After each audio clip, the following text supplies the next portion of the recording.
Okay, now let's work on the rolled flowers. So for these, I have this Cricut quilling tool that has a little, I don't know if you can see that very good, but it has a little, I can't see it very good. Hang on. It has a little, let's see, where is it? There it is, a little slit in the end. You can also use some reverse tweezers. That works good too. Before you roll the flower, you just want to roll these petals out. I just am using the edge of this. You can use anything round. You can just use your fingers. You can use a bone folder, a pencil, chopstick, a knitting needle, whatever you'd like to use.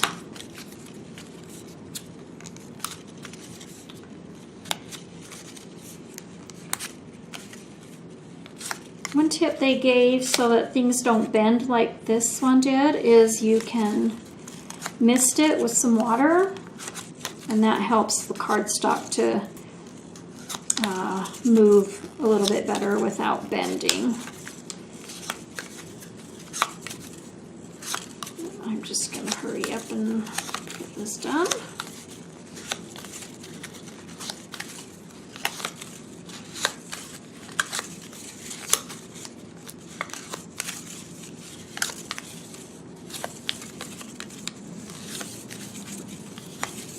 Okay, so in the center, this is the outermost edge, so this will be where you'll glue it to there. So you want to start at this loose edge that doesn't have the circle. So you just put the edge in your tool, or you can use the tweezers like I said and just get it started, or you can use your fingers and just curl it tightly, but you won't get it as tight as you would if you had the tweezers or a quilling tool. And you can get these at most craft stores. Okay. Goodness. Okay, get it back in there. Okay. So you just roll it and keep this bottom edge even. So make sure as you go and do it tightly, as tight as you can. And once you get going, it's easier to keep that bottom edge. And even if you don't keep it exactly even, like I don't know if you can see, but it's not exactly even, but you can fix that in after. And by this point, you can take the tool out, whatever you're using, and just use your fingers.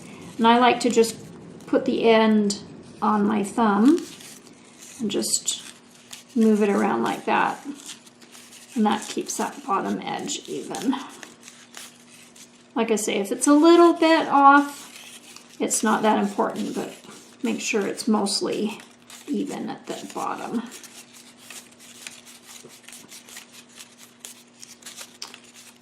Just keep rolling.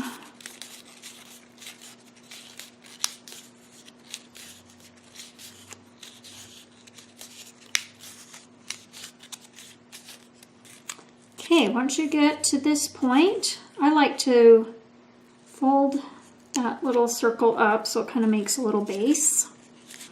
And as you can see, the bottom is much bigger than this circle. So I hold it like this and kind of let it unroll in a controlled way till this part is about the same size as that circle.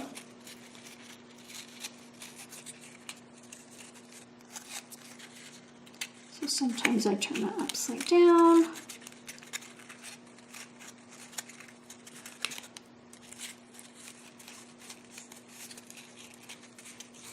This one can get pretty loose apparently. Okay, that looks good. And then I fold it back this way.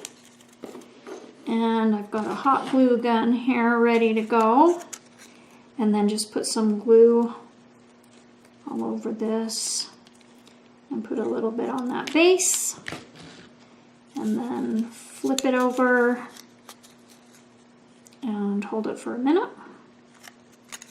And there you go. You can work the petals to make them look how you'd like. Okay, and in this wreath there are 3 orange ones that size. Now these were all the same size, but I let some of them get looser than others, but there's 3 orange ones this size. And then there's 3 green ones this size. And there is, let's see,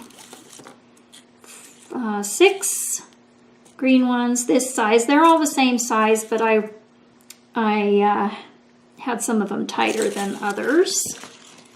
And then there's 3 green ones that are this pattern. I think I really like these ones. And then there are some orange ones with they look more like mums, but they're made the exact same way. So there's 2 this size, 1 this size, and 7 the smallest size. So that's all the rolled flowers done now. Right here. So there's quite a few rolled flowers, but I think they were the quickest to make, quickest and easiest.